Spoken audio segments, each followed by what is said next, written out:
you start to see results for your work. You'll feel more inspired to put in more effort into your practice. Some houses wrap the alms food with banana or lotus leaves. Every time the nature goes something wrong, don't blame the nature. Things began to leave my life and other aspects of my life began to flourish. Right at the center of your body, and then lift your arms up.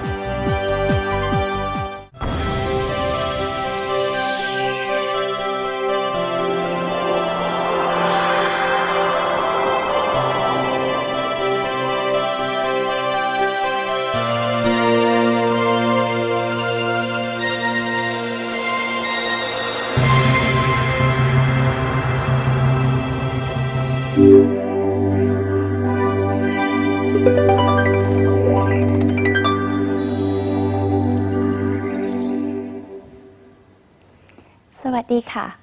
Welcome to Meditation for All.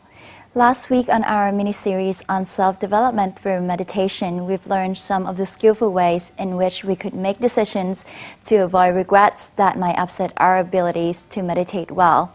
This week we are going to be looking at 2 more strategies for making decisions that we might confront in life.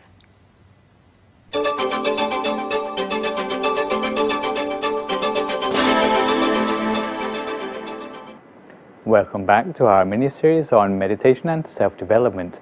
Over the last few weeks, amongst other things, we've already been looking at some of the skillful ways in which we can make decisions in a way that we can avoid the regrets that might otherwise upset our ability to meditate well. Well, this week we're going to be looking at 2 more strategies for making decisions, this time particularly applied to the situations of the complex social and the spiritual sort of decisions which we might confront in life. And this is because it's not just our meditation which affects our quality of mind, but also our dealings with our social context, and sometimes also the interaction between our everyday life and our meditation itself. So this gives rise to 2 more strategies which we can add to our toolbox for making decisions in life. Most people think that just to fit in with the social context is the best thing to do, just to go with the flow. They consider is the way in which to adapt themselves culturally, which is the best. But in fact, this may not be the case when it comes to our personal self-development or our meditation. Often we hear the proverb, when in Rome, do as do the Romans. But what if all the Romans pluck out their right eye? Would you do the same thing? Would you leave yourself blind just to fit in with what the Romans do? I'm sure you'd agree that you also need to have a standpoint. It's good to fit in when you can, but you must also have your standpoint, because you alone and no one else is responsible for your own quality of mind and your ability to make progress in meditation. So exactly what principles can you use in order to find out where your standpoint lies when it comes to fitting in on a social level? Well, there are 4 considerations to think about. The first of these is our baseline of morality. Over the last few weeks, we've already been talking about taking advantage of ourselves and others, especially the weaknesses. We've heard about the fact that we should avoid killing, stealing, committing adultery, telling lies, and indulging in various sorts of intoxicants. And in fact, this is the baseline of our morality. You hear some people say, well, I only drink to be sociable. But in fact, by being sociable in such a way, you are compromising your own baseline of morality.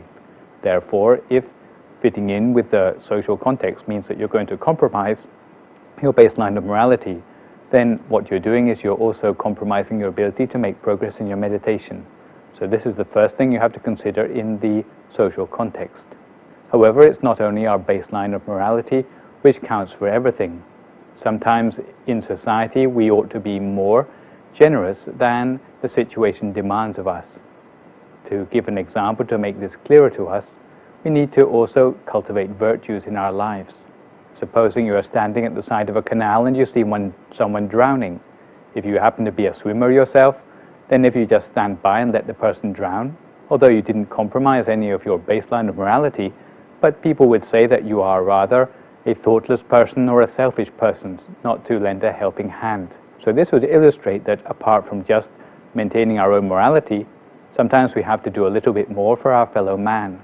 And in this context, then we come across the 5 virtues which we talked about a couple of weeks ago, the things like compassion, which we need certainly in this case where the person is drowning in the water, things like right livelihood, sensual restraint, truthfulness and mindfulness.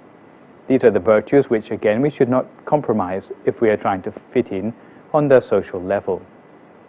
A third thing which we should try to consider is the local customs. If the local customs don't compromise the virtues and the baseline of morality which we've already been talking about, then we should try to fit in as far as possible. Sometimes the customs we come across may not be quite the same as our own. For example, in some countries they give very high reverence to the king or queen of the country. If it doesn't hurt you, then you should try to fit in to these customs as far as possible.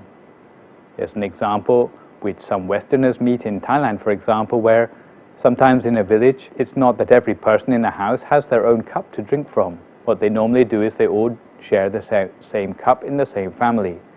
So if someone is invited into the house and receives hospitality, sometimes it's the same cup of water which is passed around for everyone to drink from. If you're thoughtless as a Westerner and you are insistent on your Western standards of hygiene, then you might upset the people who are giving you hospitality.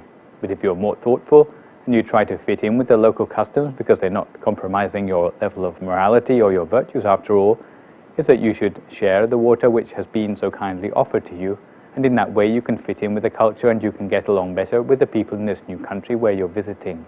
The fourth and the last consideration in the social context is the law. Now, I shouldn't have to tell you that the law is something which you have to follow anyway, but sometimes from country to country the laws do differ as well. And if you happen to be in a particular country, then you do have to abide by whatever laws are in force in that country. So if they don't compromise with your morality, your virtues and the customs, then you ought to try to fit in as close as possible. An example of a situation where you may be in doubt according to what to do in a situation is perhaps if you're a hospitable person who normally likes to put people up in your own home, but if a criminal running away from the law or a spy comes along and you put them up in your house, then of course you will have regrets later because you may have criminal follow-up to your activities. So sometimes you have to forego your normal virtues in the case that it does come in conflict with the law. So these are 4 considerations which we bring into play when we are trying to fit in, when we're trying to be sociable in a particular social situation. If we can manage to do it well, then we'll find that our meditation also will go more smoothly. What about in a more spiritual context? Sometimes we wonder how, in a spiritual context, our meditation fits in with our daily life. Sometimes we may think that they are 2 separate things altogether. But in fact, there are a system which we can use in order to determine whether there is real integration and commitment between our meditation and our daily life. And this system is something which we call the Noble Eightfold Path. It's rather like when we're meditating that we are drilling deep into the ground for a diamond. Except in our case, you cannot drill into your mind with a drill bit, but you need to use something much more subtle to get deep inside to the brightness and the wisdom inside yourself. You cannot use an anchor or a chisel to get out this wisdom from inside yourself, but you have to use something very subtle, which is the focused mind, a mind which is not scattered onto meaningless or unimportant factors. So the question is, how can we hone our mind down to make it precise enough to dig deep inside us to reach the wisdom and the light inside ourselves? Well, there are a total of 8 factors which can allow us to do this. And the first and the most important factor which we need to start with to give us the pilot drill bit to start to go deeper into our mind is a right view about the world, or a right understanding. Right understanding is not an understanding of things in general like geography or physics or what time the bus comes to a certain bus stop, but in fact it is a right understanding about certain aspects of life and the world, things like the things which will inspire us to actually want to develop ourselves or to make improvements to our mind. Things like feeling that our own actions count, for example, or thinking that generosity and public welfare are things which are useful and beneficial to the world. These sort of things are a baseline which start us off in our quest for self-development. It's rather like a high-quality hammer or drill which we can start to use for digging deeper into the mind. On the basis of such assumptions about the world, we can move on to the next factor, which is right intentions about the world. On the basis of right assumptions, then we can start to think correctly, we can start to understand more correctly about issues of life and the world. Such intentions are generally intentions to do good for ourselves and for the world, not to just let ourselves stay as we were born, but in fact to improve and upgrade on ourselves during the period of our life. Once we start thinking in the right way, once we start to have the inspiration to do the right things in life, then we start to talk to ourselves, give ourselves a self-talk, and start to talk to others too, to convince ourselves to get down to the action which is involved in self-development. It's rather like justifying things to yourself, or it's rather like communicating or cheering yourself up, giving yourself the encouragement to put in the effort which is required for self-development. Some people do this just silently in their own mind. Other people do it in a more legible way, which you may have done earlier in the series by keeping a diary of all the good intentions, or it may be the meditation which they've been doing. This, in fact, is a way of training yourself in this third factor, which is right speech. Once we start to convince ourselves to do the right thing, then the next step of the process is that we actually get down to doing the actions which are required to help us onwards in our process of self-development. What is important when we are choosing which actions we should be doing is that we have to play according to the rules. If we have to be playing a board game, then we have to play according to the rules. If you go swimming in the sea, then you can swim, nothing wrong with that, but you shouldn't go fishing or harming the environment in which you are swimming in the sea. You have to play according to the rules. You have to make sure that by your actions you're not taking advantages of your weaknesses of yourself or of others. Supposing you want to learn karate, that's okay. But if you use your karate to take out your anger on others, then that's no longer a good thing anymore. If you do so, it's rather like if you are drilling into a rock and you let the drill slip away from the hole which you've been drilling.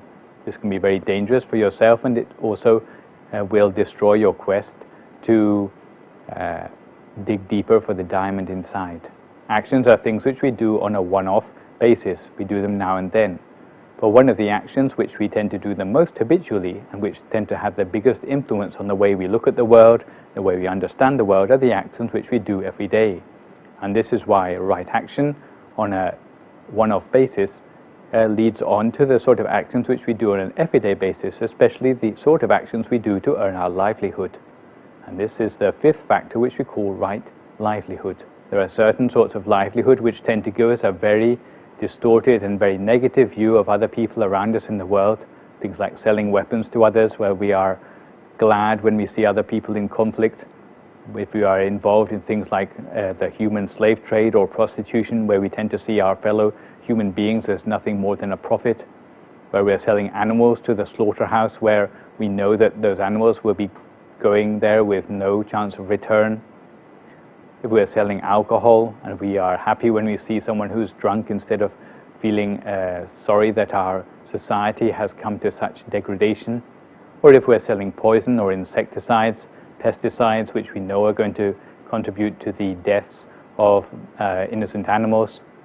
These sort of profits which we're making in life are not profits which are made in a wholesome way, because there are always profits which are made at the expense of either other animals or other people's happiness.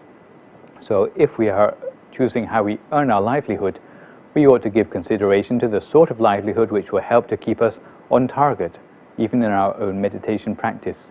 If we have too many distractions in the way we earn our living, or if we have too many regrets which come later as a result of the sort of work we're doing, then later in life, then we'll start to have the worries which will upset our ability to meditate well. At this sort of point in your practice, when you start to make wholesomeness even part of the way you earn your living, you will start to see the results of all your good efforts. Because you have no distractions, instead of your mind being scattered away onto other meaningless issues, you'll find that your mind will spend most of its time near to the center of the body the whole of the time. When that's the case, then you start to see results for your work. You feel more inspired to put in more effort into your practice. What sort of effort do we mean? Well, basically there are 4 different sorts of effort which we will be inspired to do. That is the effort to get rid of bad habits which we might already have, the effort not to pick up any new bad habits, the effort to increase the good habits which we already have, and the effort also to go on to do good habits which we didn't formerly have. If we can go into these 4 types of effort, then it will move us on to the point where the mind really does start to become firmly fixed at the center of the body, because you have no further problems anymore. Now, when you go into a jewelry shop, instead of being tempted by a diamond and thinking that you want to pop it in your pocket and go home with it, you will overcome the temptation in your mind by bringing your mind back to your center instead, which is a much cheaper alternative. So once your mind starts to be more in the center, we build up a 7th quality, which is called mindfulness. In fact, mindfulness means the state of mind where your mind is not wandering away from the center of your body anymore. It's something which we try to build up in our meditation. But what you can see from the 6 factors which have already passed by is that mindfulness has already been built up just from the way which we'll be living our life. In the beginning, mindfulness means that our mind will just remain in the center of the body without doing anything very special. If you translate this into the experience which you might have in your meditation, you'll start to be able to see some mental object or feel some mental object at the center of your body. But later, once your mind settles further, once your mind has been in place for a longer and longer time, you start to feel there's some mental attraction at the center of your body, rather like a magnetic force which seems to draw your mind deeper inside. This is the development of the final path factor, the 8th path factor, which we call right concentration, which is actually leading your mind deeper into a deeper level of understanding. What you find is that this process of 8 factors is not a linear process, but in fact it's circular. Once your mind builds up a deeper level of understanding from the new inner experience which you have built up for yourself, what you will find is that the new understanding which you bring back to your life will help you to have a more accurate feeling of right intention, more accurate ability to have right speech, more accurate ability to have right action, livelihood, and effort in the way which you already described. It's like a circuit, which is like a spiral which leads us deeper and deeper towards a still mind and towards purification in our mind, to help us become more perfect in every aspect of our self-development.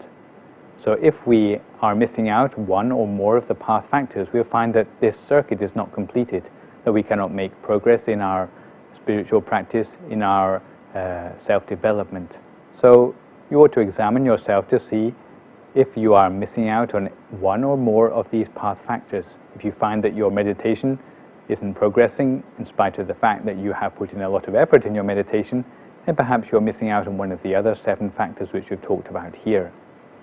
Maybe during the week that follows, you can use this 8-fold path to examine your own efforts, to see if there are any shortcomings in your own practice.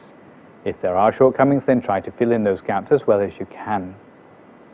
In the meantime, try to keep up your meditation, and next week we'll be going on to look at the ways in which we can turn our day-by-day, job-by-job efforts in self-development into something more of a career. So in the meantime, keep up your daily practice, and I'll see you again at the same time next week.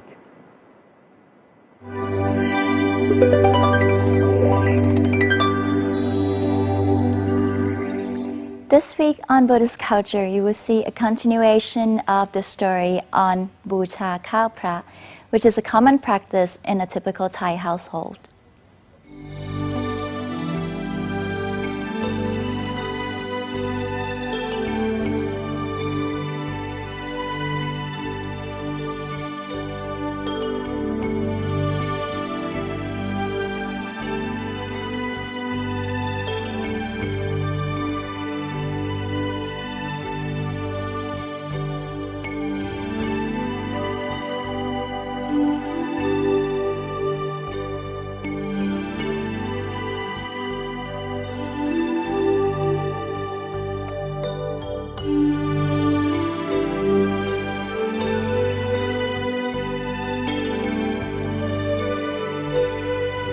This culture developed a long time ago because it is believed that offering alms to the Lord Buddha creates very good karma.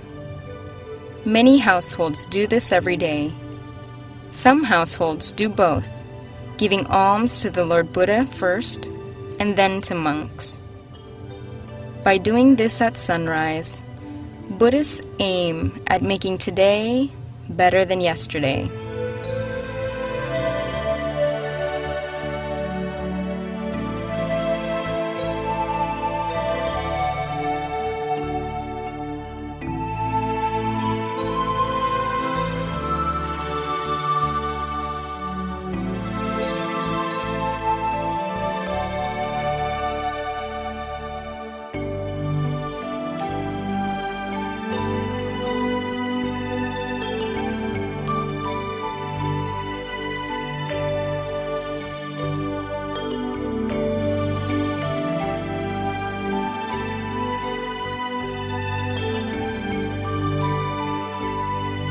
But most houses share out the alms food afterwards to eat, as if it was blessed by the Lord Buddha himself.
Some houses wrap the alms food with banana or lotus leaves and let them float down a river.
Now it is time for the meditation session with Reverend Somsak Piyasiro. You will be meditating in a soothing and natural atmosphere, which could help you bring out your internal happiness to your environment and those around you.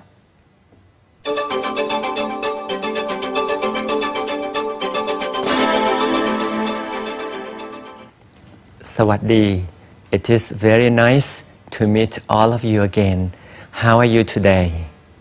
We have come to the meditation for all. Up to now, it is session 7 of part 2. People and the environment get connected together so tightly. Every time we think of the nature, we feel relaxed. It is our concern as well how to get together in good balance with the nature. Suppose we see a group of violent people getting together and then they create violence. That is creating a disturbing environment and atmosphere.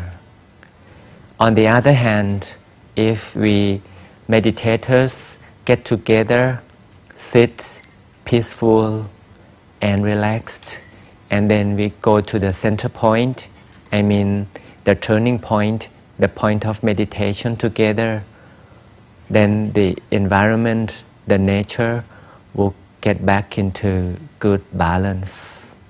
So every time the nature goes something wrong, don't blame the nature and don't blame others. We have to come back and reconsider ourselves. We have got a solution.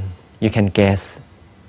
We can go back to the inner point, the center point inside, focus softly there until we gain inner peace. So later on, the nature, the mother nature will get back into good balance automatically. It is about time again, ladies and gentlemen.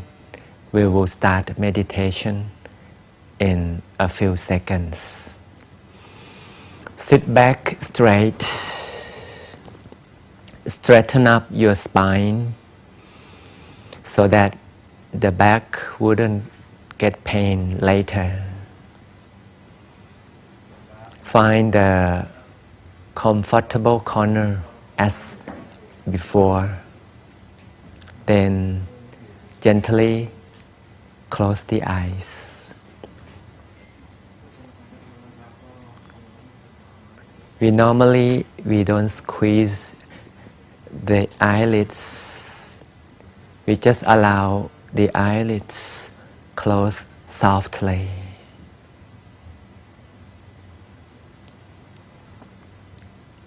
And we take a good deep breath,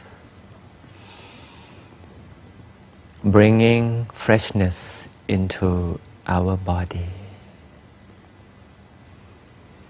And on the out breath, we remove all the tensions and worries. And then we start to relax every part of the body. Let go of everything, physical and mental barriers. Allow the entire body to relax and get softened. From the top of the head, we relax them all downward, like cricket, a stream of relaxation to soothe the body. From top down, down to cover the entire relaxed body. Spend a little more time to make sure the body is thoroughly relaxed.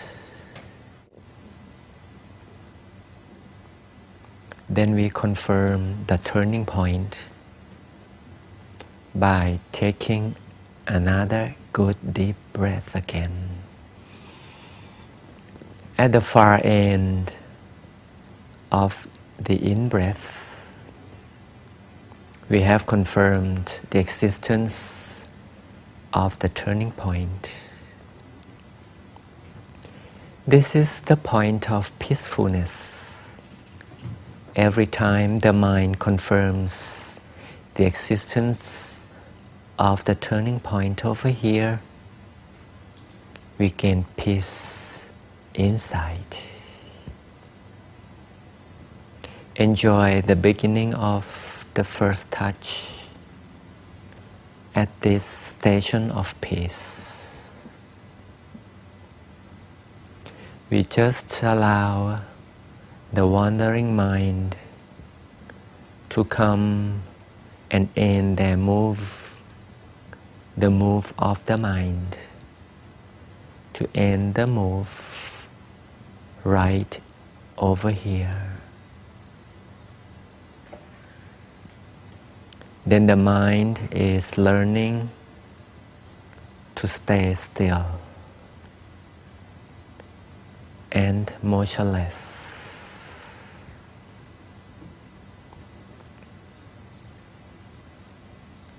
Feel the center. We don't force the mind to stop, to stay, to be still. But we feel that the mind has stopped moving. The mind ends the move and stays over here for quite a long time.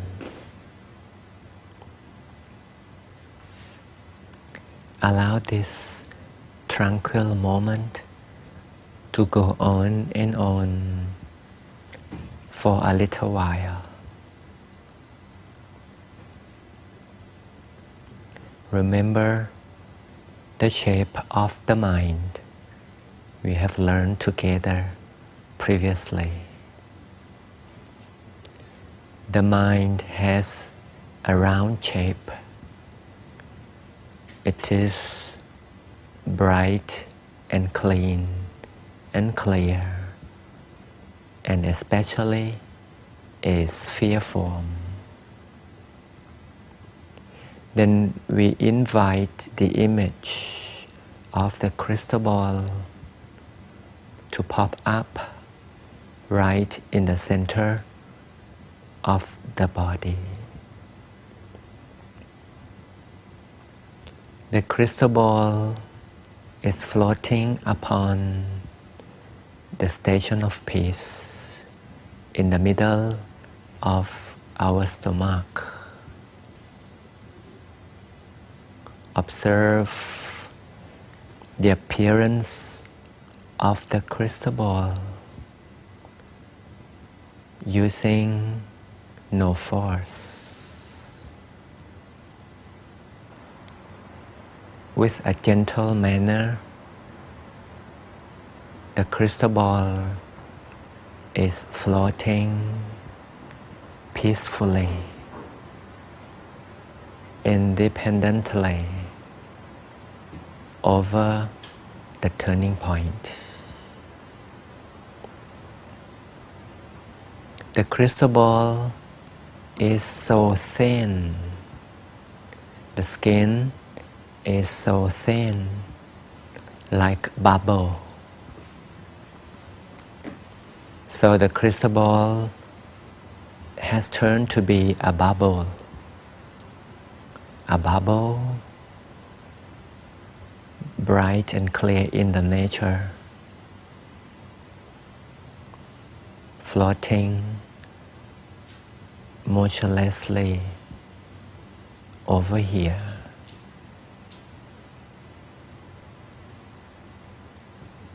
The feeling of inner peace can radiate. The radiation means the expansion of the size of the bubble. So the first bubble expands in all directions. And the next one emerges and expands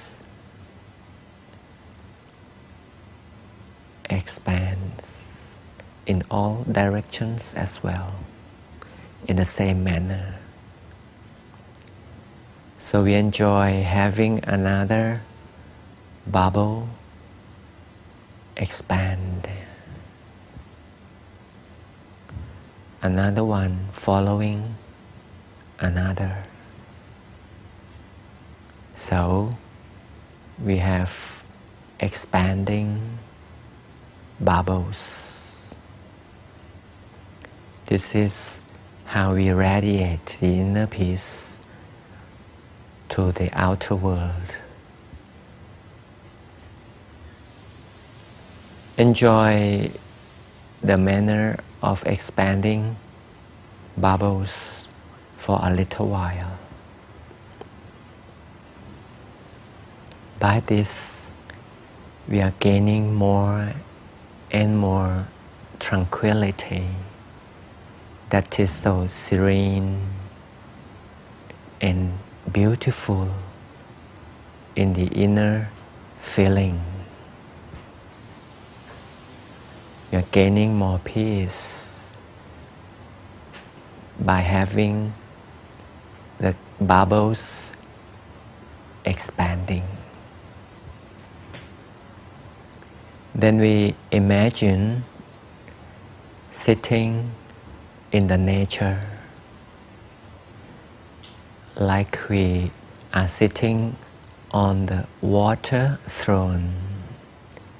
Sitting on the water throne, absorbing the coolness of the water throne.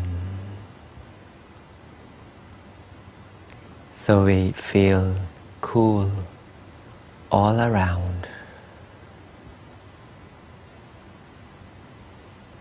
Enjoy the peace and the coolness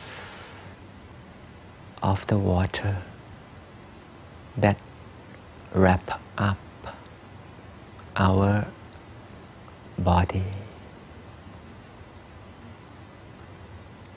We are now encapsulated by the water, feeling the coolness and freshness of the water capsule. We absorb the freshness and the cool feeling from the water capsule. The capsule is in a sphere form. We call this a sphere capsule. Sitting in the center of the sphere capsule gives us a serene and tranquil, deep feeling. Let the moment of peace go on and on in its automatic process. Stay peaceful, endless.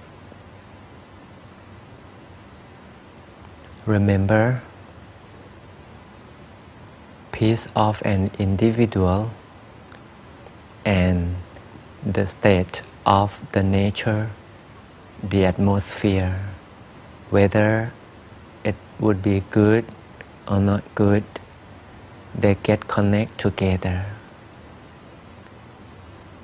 And the nature depends on the inner peace of an individual. Human create atmosphere. The nature depends on us. By meditation, a person would help create a positive atmosphere for the Mother Earth. By means of meditation, a person creates inner peace. And by means of meditation, a person radiates inner peace to the environment. We just confirm that the mind is over here at the turning point all the time. Remember, every time we are at the station of peace, we are the generator of love and kindness. Every time we start sharing inner peace to the world, We are the generators of world peace. So world peace would come from inner peace, from people like us. As it is the time to end this meditation session today, we take a good deep breath to confirm the inner peace at the turning point, and then we shall slowly open up. Hope you enjoy meditation, gaining your own inner peace. Don't forget to share the peace you gained by radiating your bubbles outward and spread loving kindness to the world. We are the generators of world peace. Until we meet again, remember to meditate every day. Until we meet next time, have a good time. สวัสดี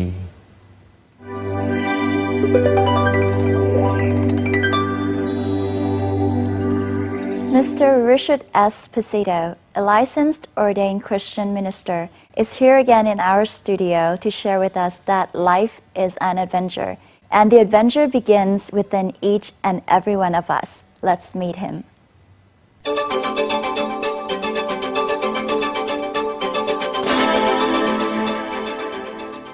I returned to the United States of America and pursued a ministry in the Christian faith and continued my studies in medicine.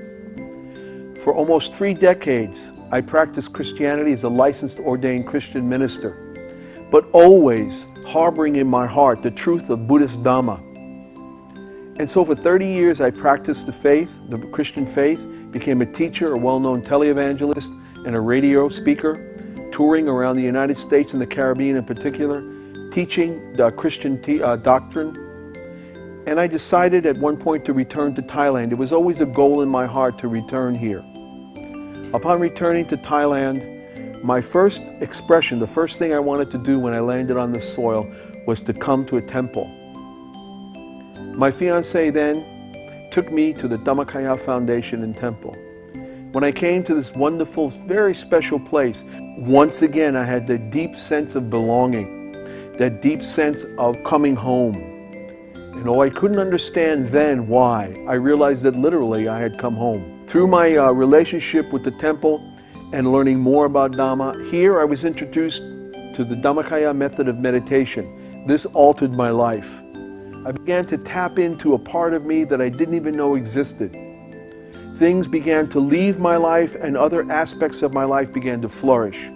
Creativity, peace of mind, even a condition I had physically in my knees began to disappear. After a year or so, I had the great opportunity to ordain as a Buddhist monk in the International Dhammadayata program. And I'm a product of that program. I ordained as a Buddhist monk and learned firsthand the life of a monk and how best to carry on. Having completed that course of study, I decided to disrobe and continue to work in the foundation. Right now we're involved in presenting meditation to the Westerners, to presenting meditation in a concept that the Western mind can grasp, and we're involved with a very powerful, a very wonderful, exciting project that's beginning in the island of Koh Samui. We conducted research and marketing on the island, and we found that Samui is a very unique place in Thailand. It's an island off the coast, the southern coast of Thailand, the eastern coast.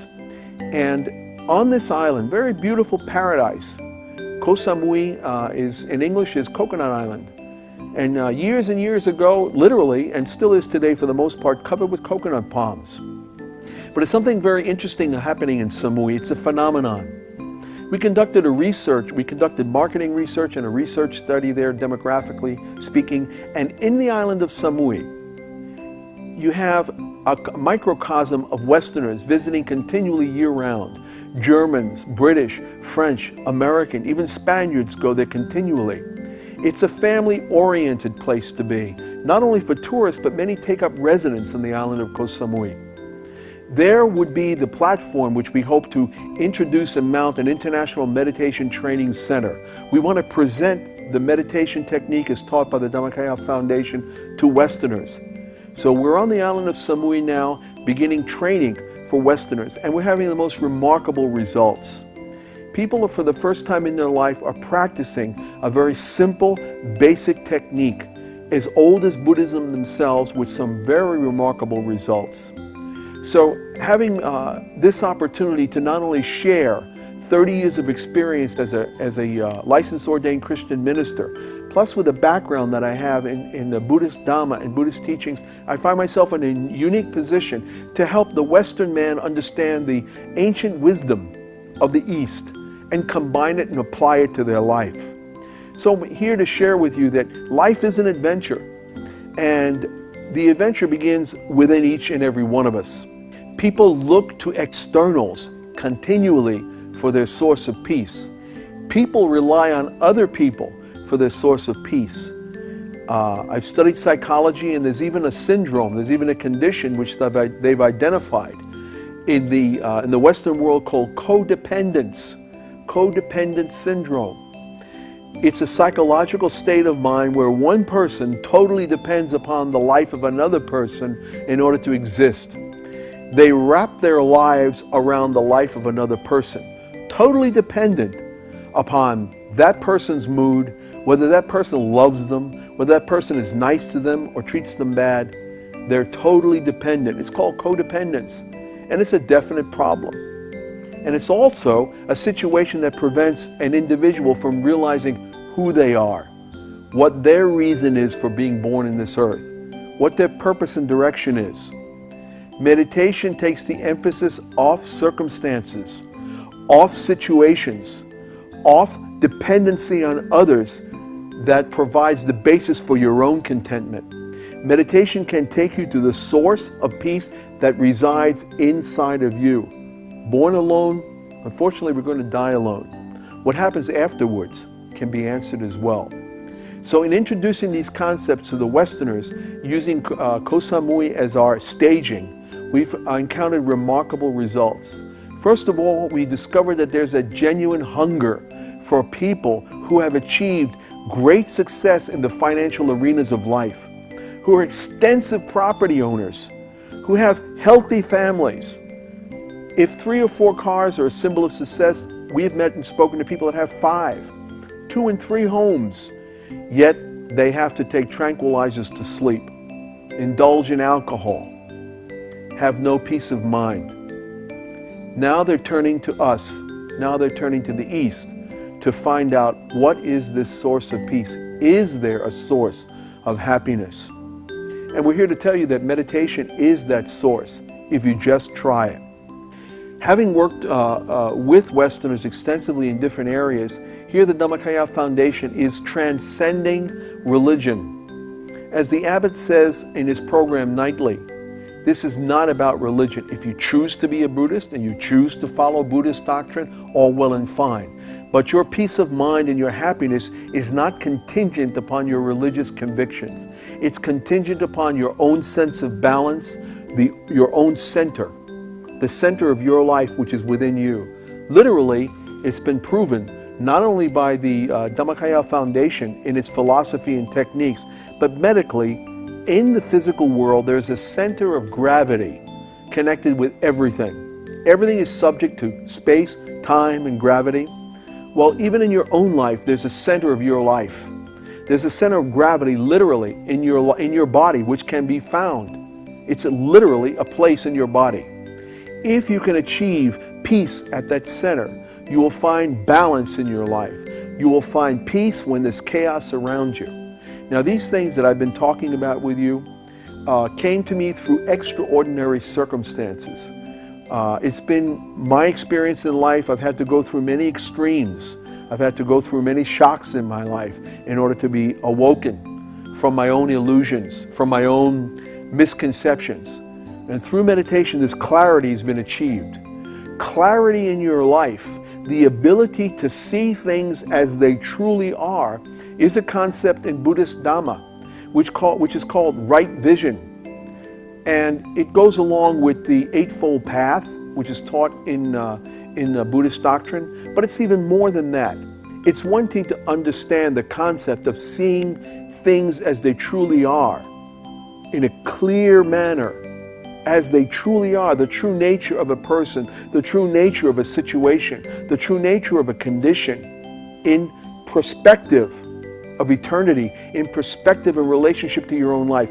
If you can achieve this clarity, you will have balance, you will have peace, you will have access to crystal clear decision-making abilities that other people don't, because they are swept around by circumstance, swept around by emotion, influenced by culture, family, friends, any number of things. What a great and wonderful thing to achieve that peace and that stillness inside that is not dependent or codependent upon anybody but yourself. So in sharing these extraordinary circumstances, I have found myself in places with people I never thought I'd be able to share with. Going into the country of Laos as an American, I've been able to speak with people in the government of Laos to introduce satellite technology so that Buddhist teachings can be transmitted at least to the temples in Laos, in the countrysides of Laos. There are temples in Laos now that are receiving training from the DMC International Satellite Network, teaching about Dhamma.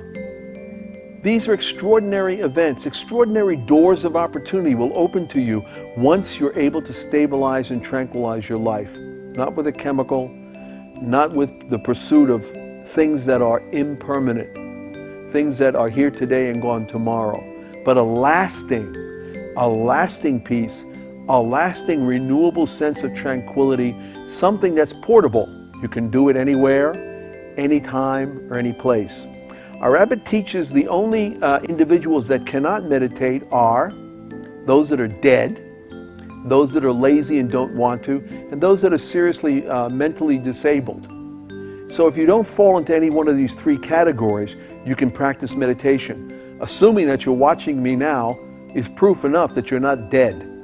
Now if you're lazy, well, no one gets anywhere by sitting down. It takes effort, but it's right effort, right concentration, which Buddhism also teaches, right focus in your life. Give it an opportunity. If it works for you, then it's good. And this is why I'm here to recommend this to you. As we reach out to the Westerners that are coming to Thailand more and more, Thailand is becoming a very special place in Asia. It's a country that's very peaceful. It's a country that's very calm. It's the seat of genuine Buddhism. And the West is waking up because other methods, other paths are leaving people frustrated, tired, lonely, and empty. So if you'd like to try, on the screen you'll get further information how you can contact us. We're only too willing to help you. There are many retreats that we set up here in the temple. Wonderful retreat in mountainside scenes by the sea.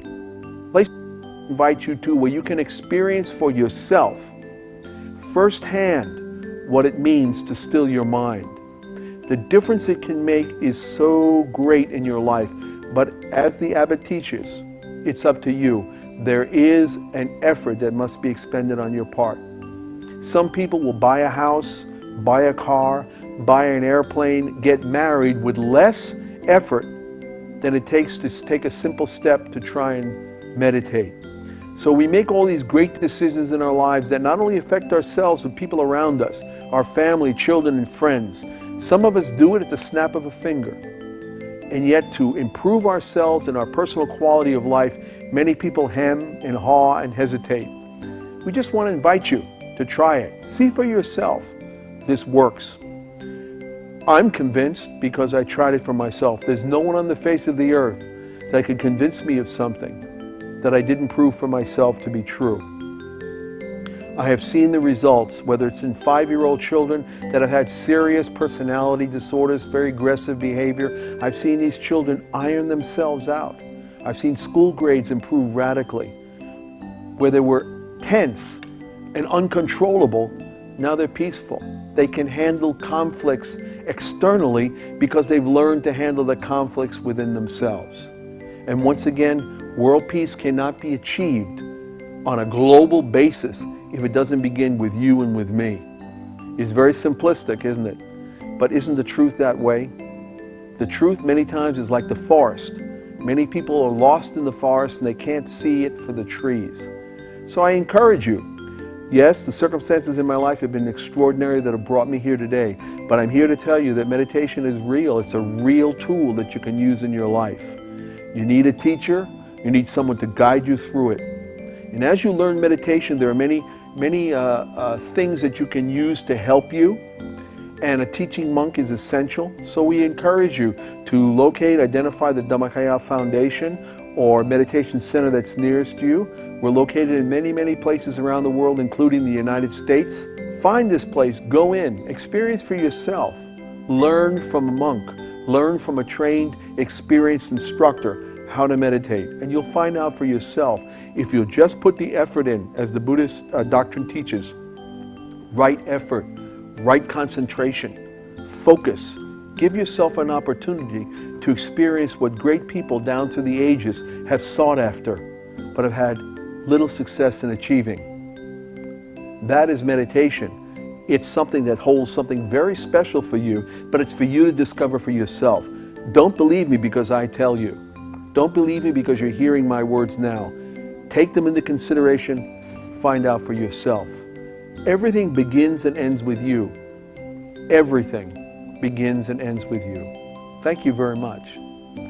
Sawadee krap. Anumotana bun makma.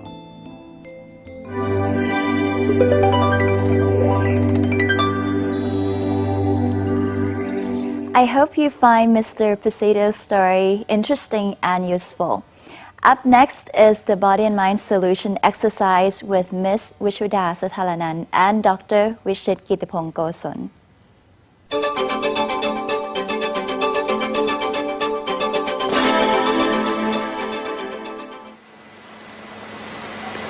สวัสดีค่ะ We're still with Dr. Vishit Kitipong Goson, the instructor of Body and Mind Solution. Today, he will be with us with his assistant, Nong Tom, and show us the great posture called Lotus. Why does it call Lotus? Let's go to see it together. Hello. Again, Nong Tom will show you how to exercise the lotus posture. The lotus posture will help you to release tension along with your trunk, your lower back, and also when you focus at the center of your body, you will feel very relaxed. Okay, please try together with Nong Tom. First, put your hand on your abdomen and then take a deep breath in and slowly out. Take a deep breath in and slowly out. When you breathe in, remind of the center of your body by follow your breath to the turning point of your breath. That is the center of your body. And focus at the turning point of your breath along with your body movement. Now put your hand to your side, relax. We are going to do the lotus posture, assuming you are the lotus and blooming up against the wind. Now we put your arms, your hands in front of your chest, your arms stretched. Take a deep breath in and out. Now when you breathe in, lift your arms up, all the way up to the top of your head and breathe out. Then take a deep breath in again, up and stretch your arm up, turn your palm forward and breathe out. Now take a deep breath in, stretch and then breathe out. Bend your body, just right angle to your leg, right at the center of your body, and then lift your arms up, all the way up and breathe in, and then breathe out, and breathe in again, back stretch, then back to center and breathe out. Now again to the right, then back to center, and to the left, breathe in and back to center, breathe out. Now put your hand together, take a deep breath in and stretch and breathe out, lower your hands all the way to your chest level, and again breathe in. When you breathe out, put your hand to your side. Put your hand on your abdomen. Take a deep breath in and out slowly. Take a deep breath in.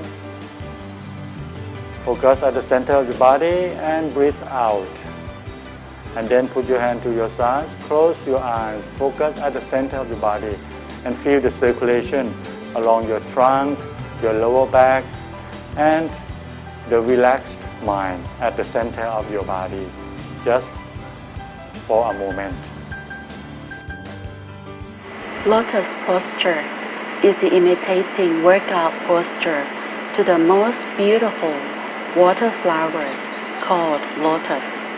Not only the physical movement that is so graceful, but the benefit is great to your health. It stimulates better function of intestines, lungs, hearts, kidneys, and also liver, and help the digestion and releasing waste easily. For the physical, it stretches the whole trunk of your body and helps centralization much more easily. Please try to do it at home. It will help yourself functioning so good. See you next time. สวัสดีค่ะ